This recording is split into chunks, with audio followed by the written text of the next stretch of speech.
Sebelum aku mulai, kalau misalnya kalian udah nonton episode 1 dari Tensei Kenja di Beastation ya teman-teman, pasti bingung premis dasarnya kayak gimana. Soalnya ini anime di awal-awal episode ngelongkap ceritanya tuh wah lumayan banyak dari light novel dan manga ya. Ini ku ceritain singkat aja biar nanti tuh kalian bisa nyambung pas nonton di episode satunya teman-teman.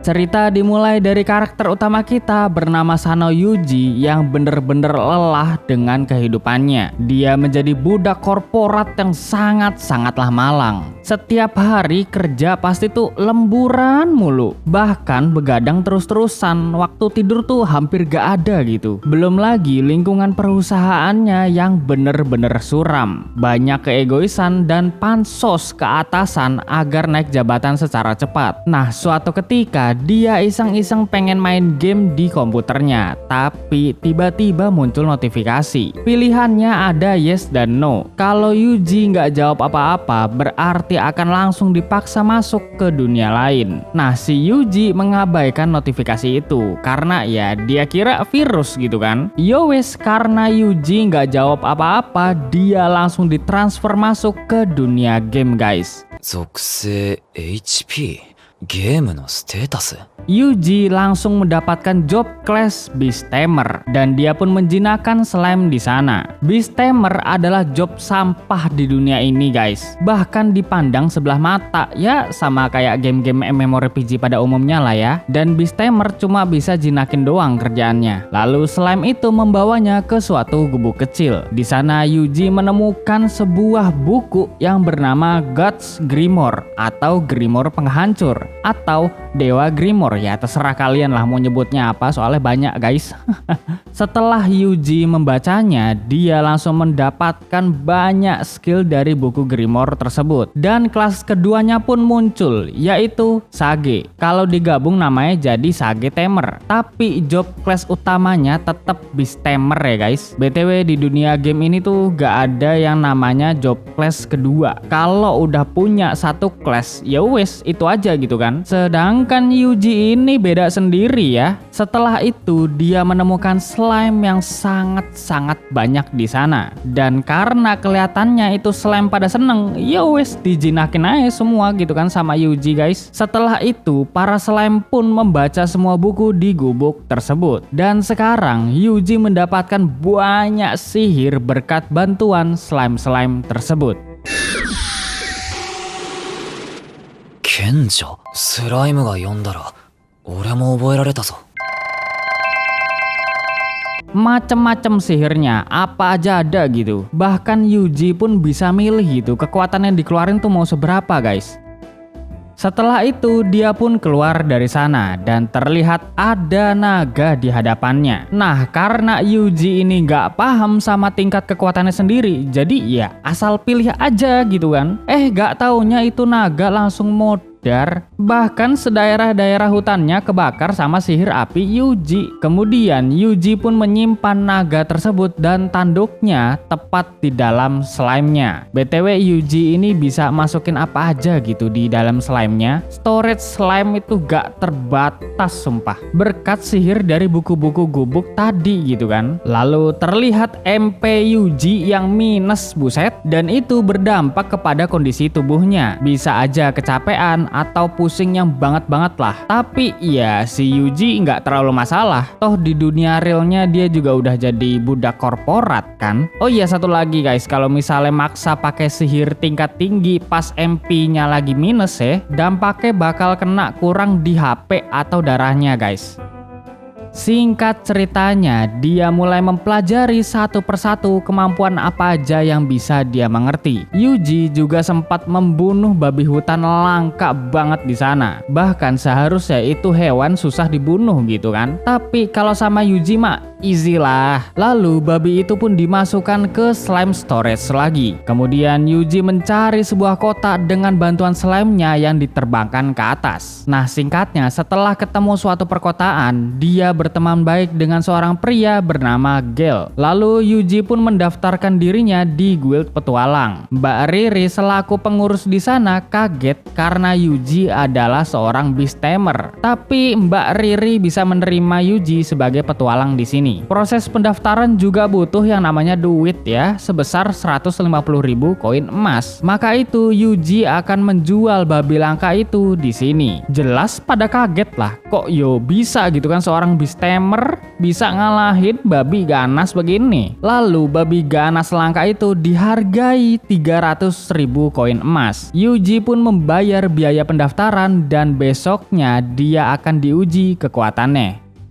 Saat malam hari di penginapan kota, Yuji sengaja menyuruh para slime-nya untuk berpencar di hutan sekitar sana. Lalu terlihat party Gale dan kawan-kawan yang sedang berjuang melindungi kota dari para monster. Karena mereka terlihat kesulitan, Yuji pun langsung membantunya.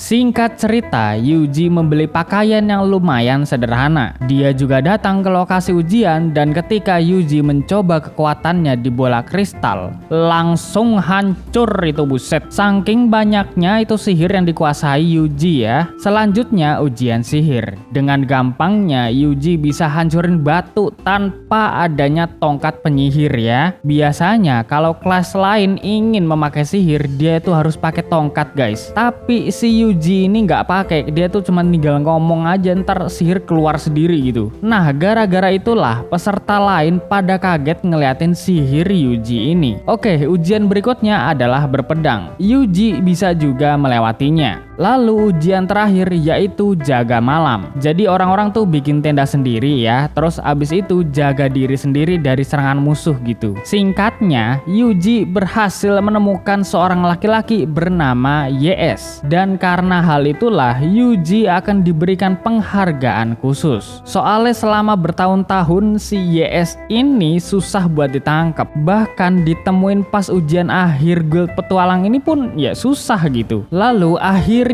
Yuji lulus ujian dengan gelar pelacak musuh tingkat B. Ini gelar khusus bagi Yuji ya. Tapi si Yuji ini masih gak sadar kalau dirinya overpower guys. Tanggapan dia biasa-biasa aja gitu. Kemudian akhirnya Yuji pun diberikan kartu petualang resmi oleh Mbak Riri.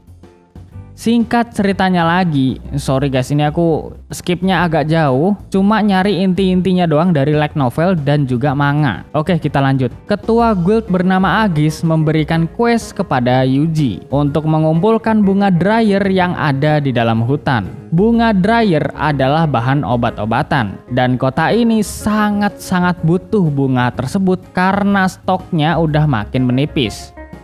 Yuji pun pergi ke dalam hutan dan dia bertemu dengan seekor serigala sangar yang akan memakannya. Jelas dengan gampangnya Yuji menangkap serigala tersebut. Nah karena serigala itu meronta-ronta gak jelas, Yuji pakai skill komunikasi ke binatang. Ternyata itu serigala takut mati anjir. Yowes dilepasin sama Yuji. Kemudian serigala itu meminta maaf dan dia rela dijinakan oleh Yuji untuk penembusan maafnya. Dengan gampang Yuji pun berhasil menjinakannya. Serigala ini bernama Proud Wolf, tapi kita sebut Proud aja ya. Proud pun bersedia mengantarkan Yuji ke tempat bunga dryer itu berada. Setelah sampai, Proud pun disuruh pulang sama Yuji. Tapi jelas dia nggak mau. Proud ketakutan kalau ada seseorang atau monster yang nyerang dia lagi. Lah lu serigala buset nyalinya kok ciut ya.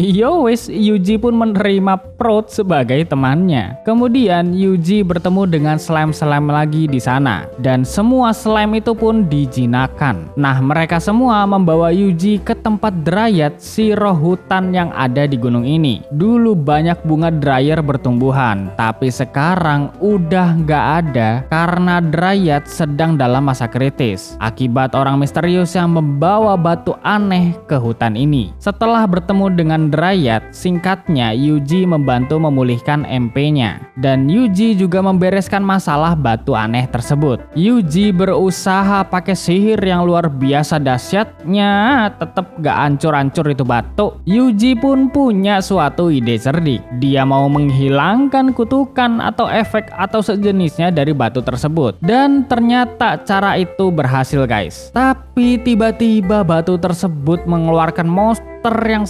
sangatlah banyak. Dan tentunya Yuji berhasil membunuh mereka semua. Nah, Dryad pun sangat senang dengan keberadaan Yuji. Lalu dia pun memberikan Yuji bunga Dryad yang sangatlah melimpah. Kemudian Yuji meminta beberapa slime untuk tinggal di tempatnya Dryad biar nanti bisa saling berkomunikasi. Lalu Yuji pun berpamitan dan pulang ke kota kembali.